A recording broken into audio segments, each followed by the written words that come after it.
Hello my beautiful viewers, welcome back to my channel. ಏನಿದು ಅಂತ ನೋಡ್ತಾ ಇದ್ದೀರಾ? ನಾನಿವತ್ತು ಒಂದು ಒಳ್ಳೆ ಸೂಪರ್ ಆಗಿರೋ ಅಂಥ ಈಸಿಯಾಗಿ 10 ನಿಮಿಷದಲ್ಲಿ ಯಾವ ರೀತಿ ಕ್ಯಾಬೇಜ್ ಪಲ್ಯನ ರುಚಿಯಾಗಿ ಮಾಡ್ಕೋಬಹುದು ಅಂತ ನಿಮಗೆ ತೋರಿಸ್ಕೊಡೋಣ ಅಂತ ಬಂದಿದ್ದೀನಿ. ನಾನು ನಮ್ಮ ಮನೆಯಲ್ಲಿ ಯಾವ ರೀತಿ ಮಾಡ್ತೀನೋ ಅದೇ ರೀತಿಯೇ ನಿಮಗೂ ಸಹ ನಾನು ತೋರಿಸ್ಕೊಡ್ತಾ ಇದ್ದೀನಿ. ಸೊ ಯಾವ ರೀತಿ ಮಾಡೋದು ಅಂತ ನೋಡೋಣ ಬನ್ನಿ. ಮೊದಲನೇದಾಗಿ ನಾನಿಲ್ಲಿ ಒಂದು ಬಾಣಲಿಗೆ ಎಣ್ಣೆ ಹಾಕ್ಕೊಂಡಿದ್ದೀನಿ.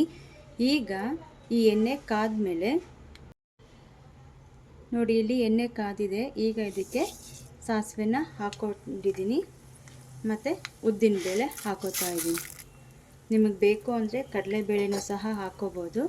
ನಾನಿಲ್ಲಿ ಬರೀ ಉದ್ದಿನಬೇಳೆನ ತೊಗೊಂಡಿದ್ದೀನಿ. ಸ್ವಲ್ಪ ಉದ್ದಿನಬೇಳೆ ಗೋಲ್ಡನ್ ಬ್ರೌನ್ ಬಂದರೆ ಸಾಕು. ನೋಡಿ, ಇಲ್ಲಿ ಉದ್ದಿನಬೇಳೆ ಬ್ರೌನ್ ಕಲರ್ ಆಗಿದೆ. ಈಗ ಇದಕ್ಕೆ ನಾನು ಹಸಿಮೆಣಸಿನ್ಕಾಯಿನ ಹಾಕ್ಕೊಂಡಿದ್ದೀನಿ. ಖಾರಕ್ಕೆ ನಿಮ್ಗೆ ಎಷ್ಟು ಬೇಕೋ ಖಾರಕ್ಕೆ ಅಷ್ಟು ಹಸಿಮೆಣಸಿನ್ಕಾಯಿನ ಯೂಸ್ ಮಾಡ್ಕೊಳ್ಳಿ.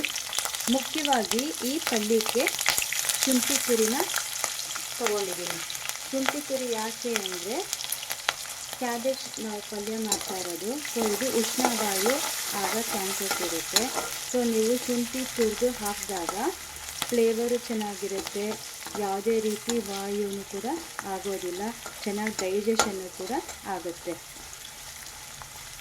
ನಾನು ನಮ್ಮ ಮನೆಯಲ್ಲಿ ಯಾವ ರೀತಿ ಕ್ಯಾಬೇಜ್ ಪಲ್ಯನ ಮಾಡ್ತೀವೋ ಅದೇ ರೀತಿ ನಿಮಗೆ ಇಲ್ಲಿ ನಾನು ತೋರಿಸ್ಕೊಡ್ತಾ ಇದ್ದೀನಿ. ನೋಡಿ, ಎಲ್ಲನೂ ಲೋ ಫ್ಲೇಮಲ್ಲೇ ಇಟ್ಕೊಂಡು ಫ್ರೈ ಮಾಡ್ಕೋಬೇಕು. ಈಗ ಇದಕ್ಕೆ 2 ಮೀಡಿಯಮ್ ಸೈಜ್ ಈರುಳ್ಳಿನ ಸಣ್ಣದಾಗಿ ಚಾಪ್ ಮಾಡ್ಕೊಂಡಿದ್ದೀನಿ. ಈಗ ಈರುಳ್ಳಿನ ಹಾಕೋತಾ ಇದ್ದೀನಿ.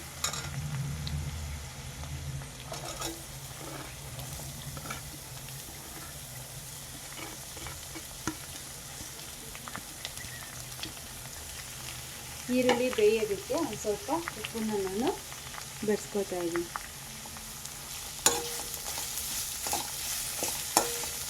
ಸ್ವಲ್ಪ ಈರುಳ್ಳಿ ಬೇಯೋವರೆಗೂ ಫ್ಲೇಮ್ನ ಹೈ ಮಾಡ್ಕೊಳ್ಳಿ. 10 ನಿಮಿಷದಲ್ಲಿ ಈ ಕ್ಯಾಬೇಜ್ ಪಲ್ಯ ರೆಡಿ ಆಗೋಗುತ್ತೆ. ಇದಕ್ಕೆ ಯಾವುದೇ ರೀತಿ ಕಾಯಿ ತುರಿ ಬೇಕಾಗಿಲ್ಲ, ಯಾವುದೂ ಕೂಡ ಜಾಸ್ತಿ ಇಂಗ್ರೀಡಿಯೆಂಟ್ಸು ಬೇಕಾಗಿಲ್ಲ. ಮುಖ್ಯವಾಗಿ ಈ ಪಲ್ಯಕ್ಕೆ ಎಷ್ಟೊಂದು ಜನ ಅರಿಶಿನ ಬಳಸ್ತಾರೆ. ಸೊ ನಾನಿಲ್ಲಿ ಅರಿಶಿನ ಬಳಸ್ತಾ ಇಲ್ಲ. ನಾವು ಮಾಡೋ ಕ್ಯಾಬೇಜ್ ಪಲ್ಯ ವೈಟಾಗಿರುತ್ತೆ. ಸೊ ನೋಡೋಕ್ಕೂ ಚೆನ್ನಾಗಿರುತ್ತೆ, ತಿನ್ನೋದಕ್ಕೂ ಕೂಡ ಅಷ್ಟು ರುಚಿಯಾಗಿರುತ್ತೆ. ತುಂಬಾ ಸಿಂಪಲ್ ಇಂಗ್ರೀಡಿಯೆಂಟ್ಸು, ರುಚಿ ಮಾತ್ರ ಅದ್ಭುತವಾಗಿರುತ್ತೆ. ಈ ಸಮ್ಮರಲ್ಲಿ ಅನ್ನ ಬೇಳೆ ಸಾರಿಗೆ, ಸೋಂಬೇರಿ ಸಾರಿಗೆ ಕ್ಯಾಬೇಜ್ ಪಲ್ಯ ಸೂಪರ್ ಕಾಂಬಿನೇಷನ್ನು. ಅನ್ನ ಸಾರಿಗೆ ಅಂತಲ್ಲ, ಚಪಾತಿಗೂ ಈವನ್ ಚೆನ್ನಾಗಿರುತ್ತೆ. ನೋಡಿ, ಎಲ್ಲ ಚೆನ್ನಾಗಿ ಮಿಕ್ಸ್ ಮಾಡಿದ್ದೀನಿ. ಈರುಳ್ಳಿ ಸ್ವಲ್ಪ ಬೇಯೋದಕ್ಕೆ ಬಿಡೋಣ. ನೋಡಿ, ಈರುಳ್ಳಿ ಚೆನ್ನಾಗಿ ಬೆಂದಿದೆ. ಇದೇನು ಬ್ರೌನ್ ಕಲರ್ ಆಗಬೇಕು ಅನ್ನೋದೇನಿಲ್ಲ, ಬೆಂದರೆ ಸಾಕು. ಈಗ ನಾನು ಕ್ಯಾಬೇಜ್ನ ಸಣ್ಣದಾಗಿ ಚಾಪ್ ಮಾಡಿ ತೊಗೊಂಡಿದ್ದೀನಿ. ಒಂದು ಸ್ಮಾಲ್ ಸೈಜಿಂದು ಕ್ಯಾಬೇಜ್ನ ತೊಗೊಂಡಿದ್ದೀನಿ.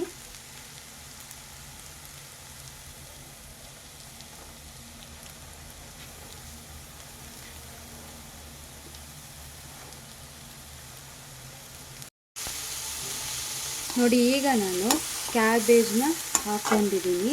ಇದಕ್ಕೆ ಯಾವುದೇ ರೀತಿ ನೀರನ್ನ ಹಾಕ್ಕೊಳ್ಳೋ ಅಂಥ ಅವಶ್ಯಕತೆ ಇಲ್ಲ. ಯಾಕೆಂದರೆ ಕ್ಯಾಬೇಜ್ನಲ್ಲೇ ತುಂಬಾ ನೀರಿನ ಅಂಶ ಇರುತ್ತೆ, ಅದಾಗದೇ ನೀರನ್ನ ಬಿಟ್ಕೊಳ್ಳೋ ಚಾನ್ಸಸ್ ಇರುತ್ತೆ. ಸೊ ಇದು ಕ್ಯಾಬೇಜ್ ಹಾಕಿದ್ಮೇಲೆ ನೀವು ಸ್ಟವ್ನ ಲೋ ಫ್ಲೇಮಲ್ಲಿ ಇಟ್ಕೋಬೇಕು, ಹೈ ಫ್ಲೇಮಲ್ಲಿ ಯಾವತ್ತೂ ಇಟ್ಕೋಬೇಡಿ. ನೋಡಿ, ನಾನಿಲ್ಲಿ ಯಾವುದೇ ರೀತಿ ಅರಿಶಿನ ಬಳಸಿಲ್ಲ. ಎಷ್ಟು ವೈಟ್ ಆಗಿದೆ, ಕಲರ್ಫುಲ್ಲಾಗಿಯೂ ಸಹ ನಮಗೆ ಕಾಣ್ತಿದೆ. ಇದು ತುಂಬಾ ಹೆಲ್ತಿನೂ ಕೂಡ ಕ್ಯಾಬೇಜ್ ಪಲ್ಯ. ಕೆಲವು ಮನೆಯಲ್ಲಿ ಮಕ್ಕಳುಗಳು ಕ್ಯಾಬೇಜ್ ಪಲ್ಯ ತಿನ್ನೋದಿಲ್ಲ, ಬಟ್ ಈ ರೀತಿ ನೀವು ಸಿಂಪಲ್ಲಾಗಿ ರುಚಿಯಾಗಿ ಮಾಡಿಕೊಡಿ, ಇಷ್ಟಪಟ್ಟು ಇದನ್ನು ತಿಂತಾರೆ. ನೋಡಿ, ಎಷ್ಟು ಚೆನ್ನಾಗಿ ಕಾಣಿಸ್ತಿದೆ. ಇನ್ನು ಒಂದು ಶುಂಠಿ ತುರಿ ನಾವು ಹಾಕಿದಾಗ ಅದರ ಘಮನೇ ಬೇರೆ ಕೊಡುತ್ತೆ, ನಮಗೆ ಟೇಸ್ಟು ಕೂಡ ಇನ್ನು ಡಬಲ್ ಮಾಡುತ್ತೆ. ಸೊ ಆರೋಗ್ಯಕ್ಕೆ ಶುಂಠಿನೂ ಒಳ್ಳೆಯದು, ಕ್ಯಾಬೇಜು ಸಹ ಒಳ್ಳೆಯದು. ನೋಡಿ, ಈಗ ಇದಕ್ಕೆ ನಾನು ಹಸಿ ಕರಿಬೇವಿನ ಸೊಪ್ಪನ್ನ ಹಾಕೋತಾ ಇದ್ದೀನಿ. ಎಳೆ ಕರಿಬೇವಿನ ಸೊಪ್ಪು ಮತ್ತು ಒಂದು ಸ್ವಲ್ಪ ಕೊತ್ತಂಬರಿ ಸೊಪ್ಪು. ಆಗಲೇ ಈರುಳ್ಳಿ ಬೇಯಬೇಕಾದ್ರೆ ಉಪ್ಪನ್ನು ಹಾಕ್ಕೊಂಡಿದ್ದೆ. ಈಗ ನಾನು ಇನ್ನೊಂದು ಸ್ವಲ್ಪ ಉಪ್ಪನ್ನು ಬೇಯಿಸ್ತಾ ಇದ್ದೀನಿ. ನೋಡಿ, ನಾನಿಲ್ಲಿ ಸ್ವಲ್ಪ ಲೈಟಾಗಿ ಮನೆಯಲ್ಲೇ ಪುಡಿ ಮಾಡಿರ್ತಕ್ಕಂಥ ಪೆಪ್ಪರ್ ಪುಡಿನ ನಾನಿಲ್ಲಿ ಯೂಸ್ ಮಾಡ್ತಾ ಇದ್ದೀನಿ. ಇದು ರುಚಿಯನ್ನು ಕೂಡ ಕೊಡುತ್ತೆ ನಮಗೆ. ಸೊ ಖಾರಕ್ಕೆ ನೀವು ಹಸಿಮೆಣಸಿನ್ಕಾಯಿ ಎಷ್ಟು ಹಾಕಿರ್ತೀರೋ ನೋಡಿಕೊಂಡು ನೀವು ಇದನ್ನು ಆ್ಯಡ್ ಮಾಡ್ಕೊಳ್ಳಿ. ಯಾಕೆಂದರೆ ಹೆಲ್ತಿಗೂ ಕೂಡ ಇದು ತುಂಬಾ ಒಳ್ಳೆಯದು. ಕ್ಯಾಬೇಜ್ ಪಲ್ಯ ಅಟ್ಲೀಸ್ಟ್ ವೀಕ್ಲಿ ಒನ್ಸ್ ಆದ್ರೂ ಎಲ್ಲರ ಮನೆಯಲ್ಲಿ ಇದನ್ನು ಮಾಡಿ ತಿನ್ನಬೇಕು. ಮಕ್ಳಿಗೂ ಕೂಡ ಈಗ ಸಮ್ಮರ್ ಹಾಲಿಡೇಸು, ಮಕ್ಕಳೆಲ್ಲರೂ ಮನೆಯಲ್ಲಿರ್ತಾರೆ. ಈ ಟೈಮಲ್ಲಿ ಆದಷ್ಟು ಮಕ್ಕಳಿಗೆ ಚೆನ್ನಾಗಿ ತರಕಾರಿ ಪಲ್ಯ, ಸೊಪ್ಪಿನ ಪಲ್ಯ, ಫ್ರೆಶ್ ಆಗಿರೋ ಹಣ್ಣುಗಳನ್ನ ಚೆನ್ನಾಗಿ ಆದಷ್ಟು ತಿನ್ನಿಸಿ. ಜಂಕ್ ಫುಡ್ನ ಆದಷ್ಟು ಕಮ್ಮಿ ಮಾಡಿ ಅಂತ ಹೇಳ್ತೀನಿ. ನೋಡಿ, ನಾನು ನೀರನ್ನೇ ಹಾಕಿಲ್ಲ. ಇನ್ನೂ ಒಂದು ಏನಪ್ಪ ಟಿಪ್ಸ್ ಅಂದರೆ, ನೀವು ಕ್ಯಾಬೇಜ್ ಪಲ್ಯ ಮಾಡಬೇಕಾದ್ರೆ ಲಿಡ್ನ ಕ್ಲೋಸ್ ಮಾಡಬೇಡಿ. ಸೊ ಇದು ನ್ಯಾಚುರಲ್ ಕಲರು ನಮಗೆ ಚೇಂಜಸ್ ಆಗೋಗುತ್ತೆ. ಯಾವತ್ತೂ ಅಷ್ಟೇ ಲಿಡ್ನ ಕ್ಲೋಸ್ ಮಾಡಬೇಡಿ. ನೋಡಿ, ನಿಮ್ಮ ಮುಂದೆನೇ ಯಾವ ರೀತಿ ಮಾಡ್ತಾಯಿದ್ದೀನಿ ಅದೇ ರೀತಿ ನ್ಯಾಚುರಲ್ ಕಲರೇ ಇದೆ. ನಾನು ಅರಿಶಿನ ಕೂಡ ಇದಕ್ಕೆ ಹಾಕಿಲ್ಲ. 1 ಡ್ರಾಪ್ ನೀರು ಕೂಡ ನಾನು ಇದಕ್ಕೆ ಬೆರೆಸಿಲ್ಲ. 10 ನಿಮಿಷದಲ್ಲಿ ಈಸಿಯಾಗಿ ನೀವು ಕ್ಯಾಬೇಜ್ ಪಲ್ಯನ ಮಾಡ್ಕೋಬೋದು. ನೋಡಿ, ಕ್ಯಾಬೇಜ್ ಪಲ್ಯ, ಹೆಲ್ತಿಯಾಗಿರೋ ಕ್ಯಾಬೇಜ್ ಪಲ್ಯ ರೆಡಿಯಾಗಿದೆ. Ready to serve. ನೋಡಿದ್ರಲ್ಲ ಎಷ್ಟು ಸಿಂಪಲ್ಲಾಗಿ, ಈಸಿಯಾಗಿ, ರುಚಿಯಾಗಿ ಯಾವ ರೀತಿ ಮಾಡೋದು ಅಂತ ನಮ್ಮ ಮನೆಯಲ್ಲಿ ಯಾವ ರೀತಿ ನಾವು ಮಾಡ್ತೀವಿ ಅಂತ ನಿಮಗೆ ತೋರಿಸ್ಕೊಟ್ಟಿದ್ದೀನಿ. ನೀವು ಒಂದು ಸಲ ಟ್ರೈ ಮಾಡಿ. ಇಷ್ಟ ಆದರೆ ಲೈಕ್ ಮಾಡಿ, ಶೇರ್ ಮಾಡಿ, ಹಾಗೆ ಕಮೆಂಟ್ನ ತಿಳಿಸಿ. ಇದನ್ನು ಡಿಶ್ ಔಟ್ ಮಾಡೋಣ.